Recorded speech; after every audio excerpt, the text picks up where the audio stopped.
নাসিরউদ্দিন পাটোয়ারি রাজনীতি থেকে আসে নাই। উনি ৫ তারিখের পরে ওনার সৃষ্টি হয়েছে। উনি রাজনীতিক অঙ্গনের রাজনীতি যে কিভাবে করতে হয় সেটা উনি জানে না। আর উনি কিভাবে জানবে একটা মানসিক রোগী বা একটা পাগল সে কিভাবে একটা নির্বাচন করবে সেটা কি সে জানে?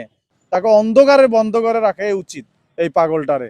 এই পাগলটারে না হইলে দেশের গণতন্ত্রের উপরে একটা হুমকি থাকবে। তা আমি মনে করি তাকে যেন অচিরেই এই পাগলা গারদে না রাইখা তাকে একটা অন্ধকারে বন্ধ করেই রাখাই উচিত। আমি একজন সিনিয়র পার্সন হিসাবে নাসিরউদ্দিন পাটোয়ারি তাকে নিয়ে বিভিন্ন খারাপ মন্তব্য করে, সেটা আমরা গণতন্ত্র দেশে আশা করি না।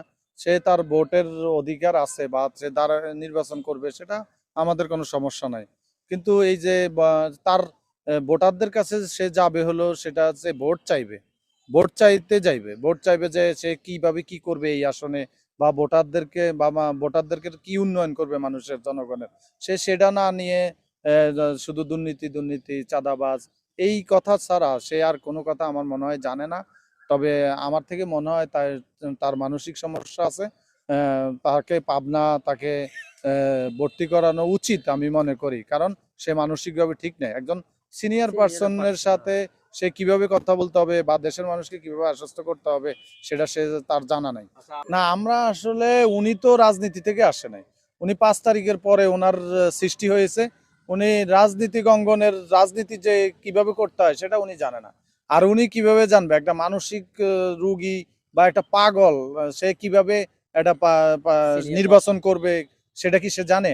সে জানে না। যারা রাজনীতি করে আসছে, যারা স্বাভাবিক মস্তিষ্কে আছে, তারাই একমাত্র রাজনীতি করতে পারবে। আর তারাই মানুষকে প্রতিশ্রুতি দিবে, তারাই মার্কা নিয়ে যাবে। তার মতো এই পাগল এই আসনের জন্য যে ঢাকা ৮ আসনে যে নির্বাচন করবে, এটা বলাতেও মানুষের লজ্জিত যে সে এখান থেকে নির্বাচন করবে। তবে আমার মতে সে জনাব তারেক রহমান সাহেবকেও সে অনেক কথা বলছে, কারণ সে তো মানসিক রোগী, সে বলতেই পারে। তা আমার মতে তাকে অন্ধকারে বন্ধ করে রাখাই উচিত এই পাগলটারে। এই পাগলটারে না হইলে দেশের গণতন্ত্রের উপরে একটা হুমকি থাকবে। কেননা নির্বাচনী ব্যবস্থা এটা হইতে পারে না কোনোভাবেই। এই ধরনের কথা কোনো নির্বাচনী ব্যবস্থায় থাকতে পারে না। এইসব পাগল পাগল আমরা এমন এক পাগলের সমাজে বসবাস করি। এই ধরনের আমরা না হইলে আমরা এই ধরনের একটা প্রার্থীরে আমরা দেখতে হবে আমাদের এই আধুনিক সমাজে। মাদারল্যান্ড 24 মাতৃভূমি বিশ্ব সংবাদ 24 ঘন্টা।